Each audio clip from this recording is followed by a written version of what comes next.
네, 안녕하세요. 오랜만에 얼굴을 비춘 유런입니다. 자, 얼마 전에 세계적인 학술지 셀에 뇌와 컴퓨터를 연결하는 브레인 컴퓨터 인터페이스, 줄여서 BCI라고 불리는 기술과 관련해서 재밌는 연구가 발표돼서 여러분께 좀 소개를 해드리려고 하는데요. 자, 일단 BCI 기술과 관련해서는 이제 많은 분들이 익숙하실 것 같아요. 사람 뇌에서 발생하는 신호를 이제 컴퓨터로 전달을 해서 생각만으로 뭐 컴퓨터를 제어하거나 아니면 로봇 팔 등을 제어하는 그러한 기술을 이제 BCI라고 부르는 거죠. 이게 그래서 특히나 좀 몸을 자유롭게 움직일 수 없는 사지마비 환자분들 같은 경우에는 이 기술을 통해서 다시 내가 일상생활을 영위할 수 있을지도 모른다라는 그런 희망을 주는 기술이기 때문에 의료계에서도 많은 관심을 가지고 있는 기술로 알고 있습니다. 이거 관련해서 좀 이제 유명한 영상은 뭐 이런 영상이 있을 것 같아요. 아마 많은 분들이 보셨을 것 같은데, 이제 이게 2012년도에 네이처에 발표됐던 그런 연구인데요. 보면 이제 사지마비 환자가 이 뇌에 달린 그 전극을 바탕으로 이제 생각을 하면 생각을 읽어들여서 이제 그 생각을 바탕으로 이제 물병을 들어 올려서 입으로 갖다 댄 다음에 물을 마실 수 있다는 걸 보여준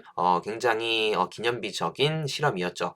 그래서 이게 대중들한테도 이제 이 실험 덕분에 이제 이 기술이 좀 더 발전을 해가지고 곧 정말 상용화될 수도 있을지도 모른다. 꽤 자유도가 높은 어떤 기술을 줄지도 모른다라는 어떤 그런 생각을 안겨준 영상이었다고 생각을 해요. 자, 그럼 이제 여기서 이제 더 나아가서 벌써 9년 전, 10년 전인가요? 일론 머스크가 뉴럴링크라는 BCI 기술 관련 회사를 설립을 했었죠. 그래서 이 뉴럴링크가 설립되었을 때는 아무래도 일론 머스크가 이제 이 사업에 뛰어들었기 때문에 그럼 정말 BCI 기술이 상용화가 얼마 남지 않은 건가라는 생각을 하게 만든 사건이었다고 생각을 해요. 뉴럴링크가 설립되었을 당시에도 사실 연구자들은 이 BCI 상용화 관련해서는 좀 부정적인 시각이 많았습니다. 왜냐하면 BCI 기술이 상용화되기 위해서는 넘어야 될 산이 너무나도 많았거든요. 그 난제가 너무나도 많았기 때문인데, 그러한 난제들 중 중요한 문제 중 하나가 바로 뇌 신호가 너무 가변적이라는 겁니다. BCI 원리를 좀 이제 쉽게 한번 설명을 해보자면은, 우리가 어떤 동작을 하거나 상상할 때, 뭐 예를 들어서 손을 앞으로 뻗는다, 공을 찬다 라는 그런 상상이나 동작을 할 때 우리 뇌 신호에서는 특정 뇌 패턴 혹은 뇌 신호의 모양이 나오게 됩니다. 그럼 이제 그 뇌 신호를 읽어들여서 이제 인공지능이 그걸 보고 이 사람이 어떤 동작을 상상하는지 어떤 동작을 하는지를 매칭을 시키는 거죠. 그래서 이거 반복적으로 하다 보면 이제 인공지능이 학습을 하겠죠. 그럼 이제 그런 비슷한 뇌 신호 모양과 패턴이 나올 때마다 이 사람은 지금 팔을 뻗는 상상을 하고 있구나, 아니면 공을 차는 상상을 하고 있구나 라는 걸 파악할 수 있게 되는 거죠.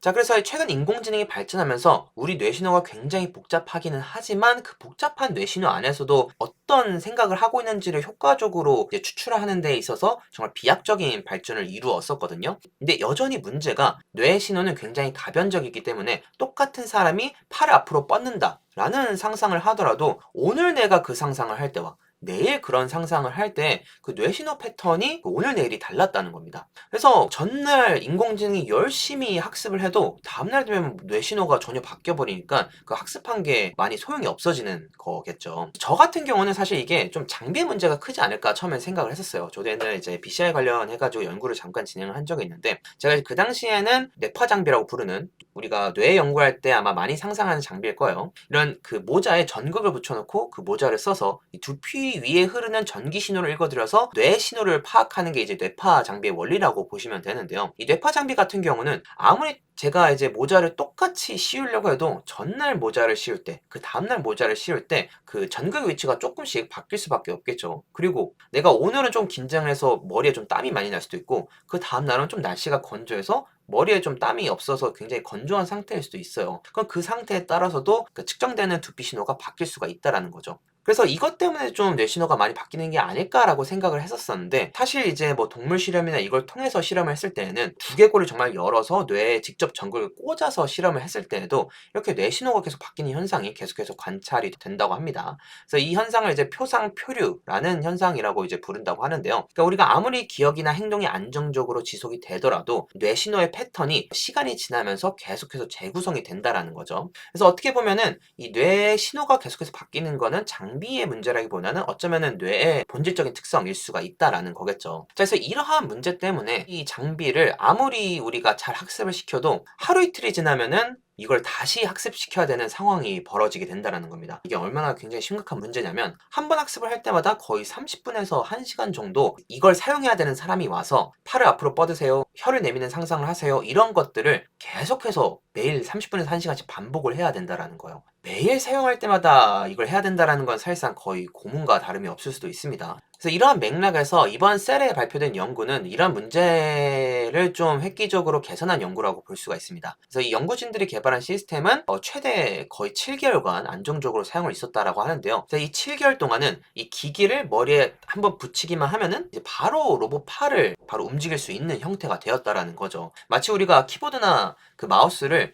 이 플러그 앤 플레이 방식으로 바로 꽂아서 컴퓨터에 사용을 하듯이 그러한 방식으로 BCI 장비를 사용할 수 있었다. 자, 그리고 이 기기의 자유도 또한 굉장히 좀 뛰어나서 이제 이 뉴스에서 나온 장면인데 로봇 팔을 이용해서 캐비넷을 열고 물컵을 꺼내요. 이런 식으로 또 이제 들어 올려서 물을 따르는 동작까지 할 수가 있는 걸 볼 수가 있습니다. 이 동작을 하기 위해서는 제어해야 되는 관절이 정말로 많거든요. 그래서 이런 동작까지도 수행을 할 수가 있었다라는 거죠. 자, 일단 이 연구진들은 2명의 환자를 대상으로 실험을 했는데요.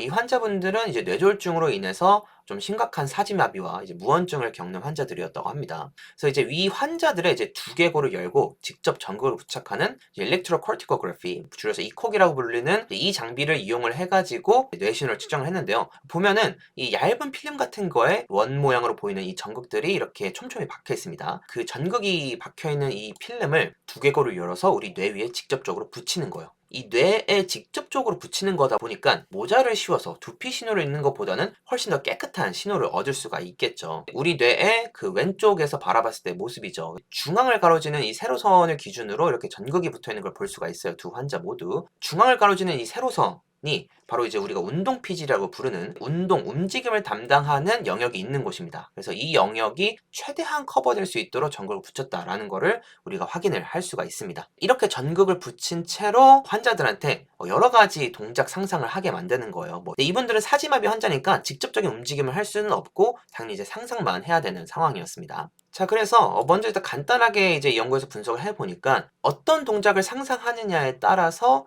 이렇게 어떤 전극이 활성화되느냐가 차이가 이렇게 있었다라고 합니다. 여기서도 일단 간단하게 패턴이 달라진다라는 걸 볼 수가 있는데 이 매일 달라지는 뇌 신호를 관찰하기 위해서는 사실 지금 전극의 개수도 너무 많고 그리고 이제 우리 뇌에는 다양한 주파수를 바탕으로 뇌의 신호가 교환이 되기 때문에 굉장히 많은 정보가 한 번에 측정이 되게 됩니다. 그래서 그걸 한 번에 비교하는 일이 굉장히 어려운데요. 그래서 이걸 분석하기 위해서 여러 인공지능 알고리즘과 수학적 기법들이 여기서 활용이 되었습니다. 여기서부터 살짝 어려워질 수 있는 내용이긴 한데 어떻게 보면 최근 그 뇌과학 분야에서 가장 그 핫한 내용이라고 할 수도 있어요. 방금 전에 말씀드렸다시피 우리 뇌의 신호는 굉장히 복잡합니다. 우리 뇌 안에는 몇백억 개의 뉴런들이 있고 그 뉴런에서 굉장히 많은 신호가 이제 측정이 되게 되는데 사실 그 신호 안에서 동작을 제어하기 위한 중요한 정보는 굉장히 이제 일부분일 거거든요. 그래서 그러한 작은 정보를 그 안에서 추출해야 되는 일인데 마치 이거는 사막 안에 진짜 바늘을 찾는 일처럼 굉장히 이제 고된 작업이라고 할 수가 있는데 그래서 최근에는 이제 그 인공지능 기술이 워낙 발전하면서 이제 이런 것들도 효율적으로 할 수 있게 됐죠.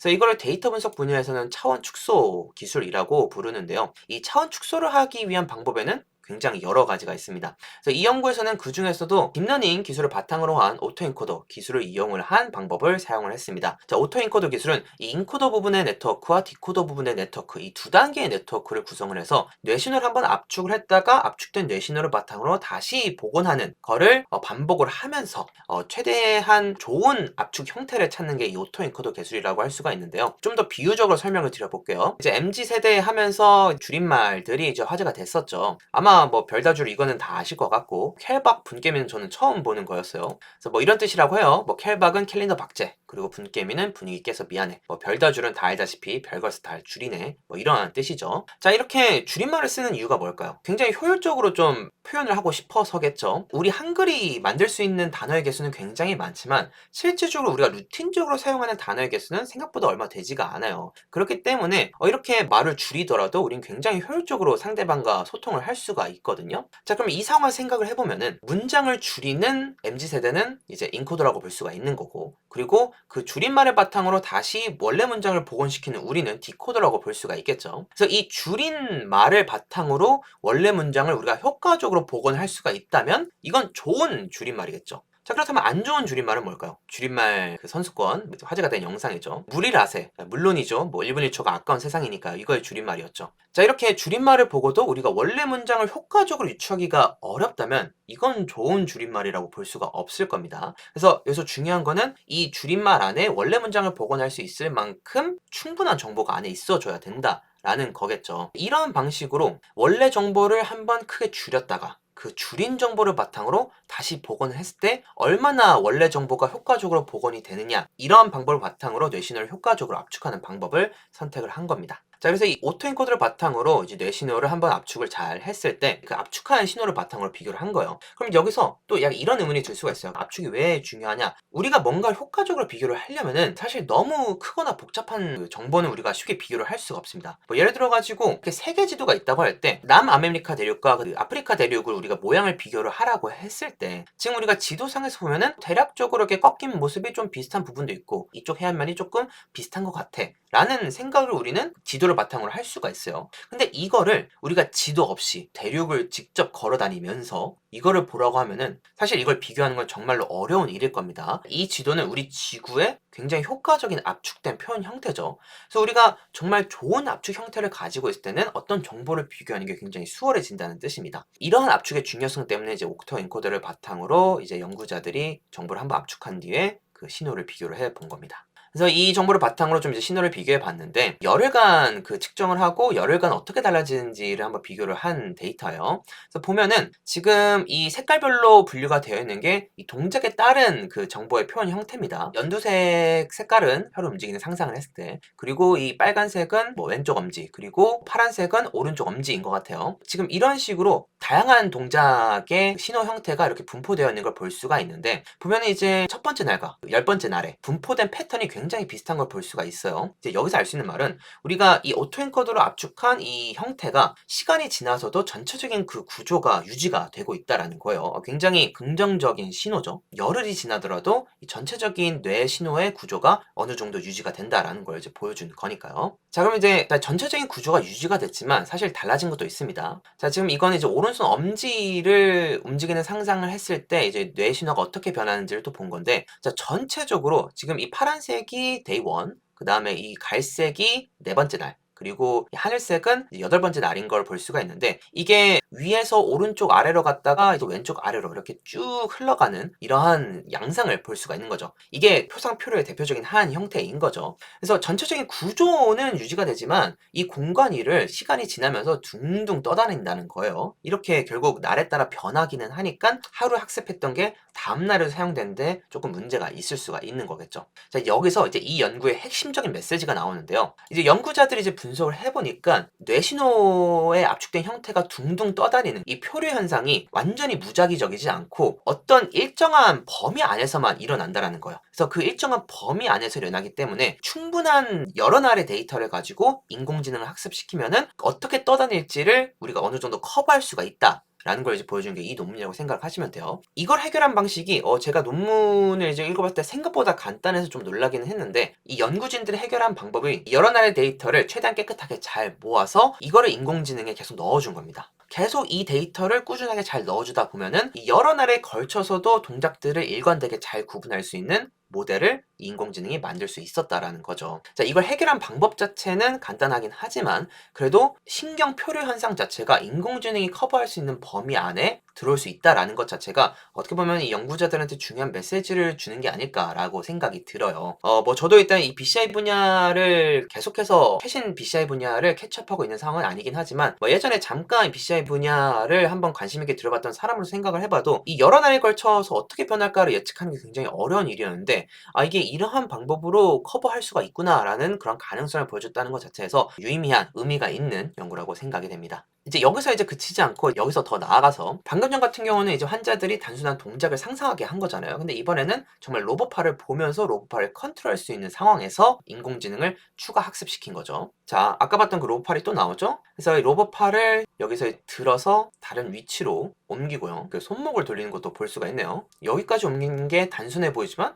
굉장히 많은 관절이 움직인 걸 또 볼 수가 있죠. 그리고 이번에는 이렇게 벽에 있는 거를 떼어서 이거를 이제 오른쪽 위로 다시 옮기는 거죠. 약간 모자라게 올라갔나 싶은데 그래도 저 위쪽에 효과적으로 간 걸 볼 수가 있네요. 자, 그래서 이 로봇팔을 이용해서 이제 추가적인 이제 학습을 이제 진행을 이제 한 거죠. 이제 성능이 얼마나 유지되는지를 또 이제 테스트를 했다고 하는데요. 그래서 대략적으로 이제 210일간 그 성능을 테스트를 했는데 210일이면 거의 7개월 가까운 기간이죠. 그래서 이 7개월 가까운 기간 동안 성능이 굉장히 잘 유지가 되었다고 합니다. 지금 이 아래쪽 그래프를 보시면은 거의 100%에서 시작을 해서 90%, 80%를 왔다 갔다 하는 것 같은데 굉장히 높은 정확도로 이 정확도가 유지되는 걸 볼 수가 있어요. 근데 다만 한 35일쯤을 기준으로 조금 이제 성능이 잠깐 약간 떨어지는 걸 볼 수가 있어요. 떨어진 부분도 매일 이렇게 8분 16초 정도의 조정 기간만 좀 거치고 나면은 다시 원래 성능을 복구할 수 있었다라고 합니다. 매일 30분에서 1시간 학습을 시켜야 되는 거에 비하면 어떻게 보면 굉장히 혁신적인 발전이라고 할 수가 있겠죠.